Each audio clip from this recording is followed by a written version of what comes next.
Saudara-saudari yang dikasihi oleh Tuhan Yesus Kristus, selamat berjumpa kembali di dalam program Arus Hayat Voice. Dan dalam kesempatan ini, saya akan menyampaikan firman Tuhan dengan judul Yang Tidak Mungkin Bagi Manusia, Mungkin Bagi Allah. Pembacaan Alkitab diambil dari Injil Lukas, pasal 18, ayat 26 dan 27.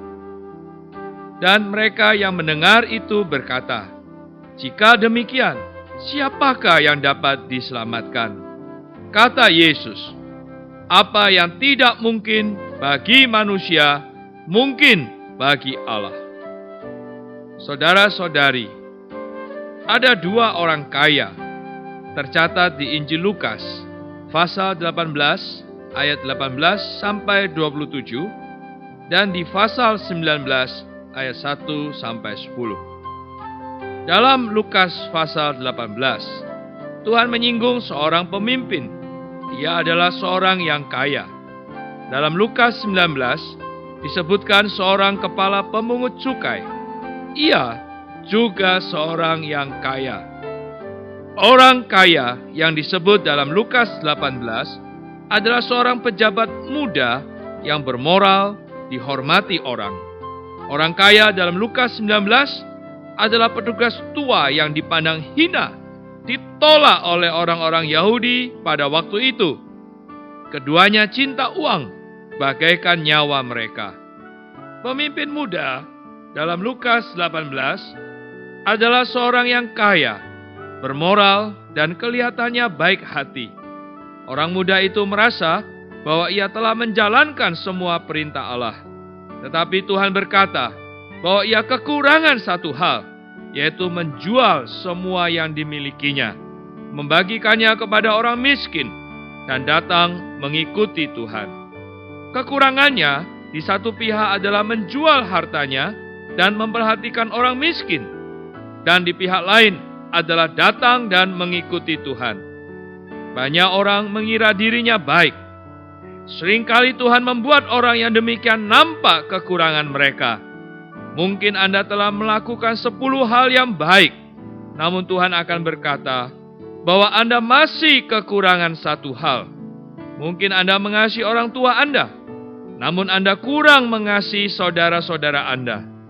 Atau mungkin Anda seorang yang rendah hati, namun Anda kekurangan kesabaran. Setelah orang muda kaya itu mendengar kekurangannya, ia pergi dengan sedih hati.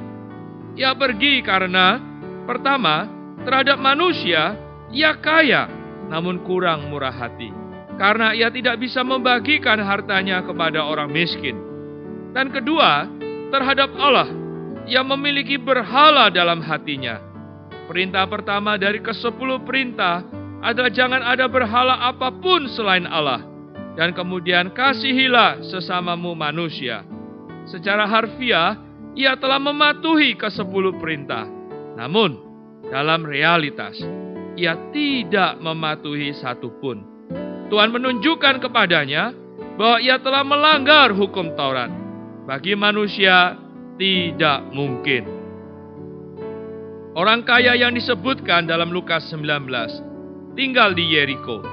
Orang kaya ini banyak harta, tetapi tidak baik. Ia khusus melakukan perkara dalam keaiban, memeras orang. Ia tidak bermaksud bertanya sesuatu kepada Yesus, melainkan sekedar melihat Yesus. Meskipun perawakannya pendek, begitu ia memanjat pohon ara, ia dapat melihat apa yang tidak dapat dilihat orang lain. Ia ingin melihat Yesus, namun justru Yesus yang lebih dulu melihat dia. Ketika Yesus tiba di tempat itu, begitu melihat ke atas, ia segera tertampak. Tuhan memanggil namanya, "Sakeus, segeralah turun." Begitu Anda percaya Tuhan, Anda akan merasa bahwa Tuhan memanggil nama Anda. Ia memanggil nama Anda karena Ia mengenal Anda. Anda diselamatkan ketika Tuhan memanggil Anda. Tuhan tahu situasi hidup Anda. Ia juga tahu dosa-dosa yang pernah Anda perbuat. Karena Ia mengenal Anda, maka Ia memanggil nama Anda. Di antara begitu banyak orang, Yesus hanya memanggil Sakeus karena Sakeus memiliki hati yang mau Tuhan. Begitu Zakheus mendengar panggilan Yesus, ia segera menerimanya dengan sukacita. Sudahkah Anda menerima Yesus? Sudahkah Anda mempersilahkan Dia hidup di dalam Anda? Orang kaya yang pertama hanya mempelajari kebenaran, tetapi orang kaya ini menerima Yesus ke dalam dirinya. Setelah ia menerima Yesus ke dalam dirinya, sesuatu terjadi. Dengan segera ia berkata, "Tuhan, setengah dari milikku akan kuberikan kepada orang miskin. Dan sekiranya ada sesuatu yang kuperas dari seseorang, akan kukembalikan 4 kali lipat." Sekarang, Zakheus adalah orang yang kaya dan murah hati. Ia telah meninggalkan berhala dan mengasihi sesamanya. Sekalipun ia akan jatuh miskin karena pertobatannya, kekuatan ini bukan berasal dari dirinya sendiri, tetapi adalah hasil dari menerima Yesus. Tuhan berkata, hari ini telah terjadi keselamatan kepada seisi rumah ini. Di mana Yesus berada, di sana ada keselamatan. Huruf itu sesuatu yang mati. Makin banyak Anda mempelajarinya, Anda makin mati. Namun saat Yesus datang, manusia diselamatkan. Bagi Allah, segalanya mungkin. Mari ikuti saya berdoa. Tuhan, puji syukur padamu. Sekalipun aku berdosa, tetapi Dikau mengenal aku. Dikau datang untuk mencari dan mendapatkan aku. Tuhan Yesus, aku menerima dirimu jadi Tuhan dan penyelamatku. Kuasa keselamatanmu atas diriku membuat apa yang tidak mungkin bagi manusia, mungkin bagi Allah. Di dalam nama Tuhan Yesus. Amin. Demikianlah firman Tuhan. Sampai bertemu di kesempatan berikutnya. Tuhan memberkati. Kasih karunia-Nya menyertai kita. Demikianlah program Renungan Arus Hayat Voice Note pada hari ini.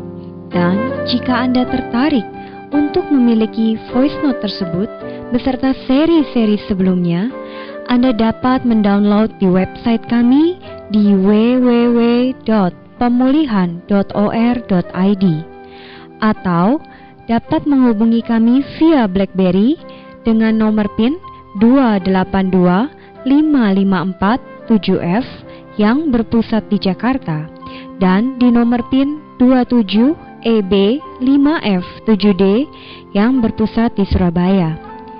Semua respon beserta pertanyaan juga bisa dikirimkan langsung melalui Facebook kami di Arus Hayat Voice atau melalui email di arushayatvoice@gmail.com.